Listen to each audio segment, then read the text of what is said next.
First உங்கள் WhatsApp நம்பரை உங்கள் மொபைலில் ஏதோ ஒரு நம்பரில் சேவ் பண்ணிக்கங்க. உங்கள் நம்பரையே நான் ஏன் வாட்ஸ்அப்பில் சேவ் பண்ண சொன்னேன் அப்படின்னா, நீங்கள் சோஷியல் மீடியாவில் சர்ச் பண்ணும்போது சம்டைம்ஸ் யூஸ்ஃபுல் வீடியோஸ் உங்களுக்கு கிடைக்கலாம். அதை அப்போதைக்கு உங்களுக்கு ஃபுல்லாக பார்க்க நேரம் இல்லாட்டி கூட அதை உங்கள் வாட்ஸ்அப்லேயே நீங்கள் ஷேர் பண்ணிக்கிட்டீங்க அப்படின்னா, நீங்கள் ஃப்ரீ டைம் கிடைக்கும்போது எப்போ வேணால் அதை டீட்டெயிலாக நீங்கள் பார்த்துக்கலாம். இப்போ புது நம்பருக்கு நீங்கள் எதாவது வாட்ஸ்அப் பண்ணணும் அப்படின்னா, அதை நீங்கள் உங்கள் காண்டாக்டில் சேவ் பண்ண தேவையில்லை.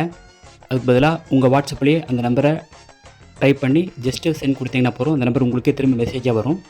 இப்போ அந்த நம்பரை கிளிக் பண்ணிங்க அப்படின்னா சேட் வித் அப்படின்னு ஒரு ஆப்ஷன் காட்டும். அதை கிளிக் பண்ணிங்கன்னா டைரெக்டாக நீங்கள் உங்களுக்கு மெசேஜ் அனுப்பலாம். இப்போ ஆல்ரெடி குரு பிஎஸ்என்எல்ல ஒரு நம்பர் நான் சேவ் பண்ணியிருக்கேன். அதனால் நேம் காட்டுது. புது நம்பராக இருந்தால் உங்களுக்கு அந்த நம்பர் மட்டும் காட்டும். நோட் பண்ணுங்கப்பா பின்றாம்பா. தம்பி, நீ மெட்ராஸ் வந்தீங்கன்னா உனக்கு பெரிய எதிர்காலம் இருக்கு. ரொம்ப தேங்க்ஸ்ங்க. ரொம்ப நல்லா இருக்கு.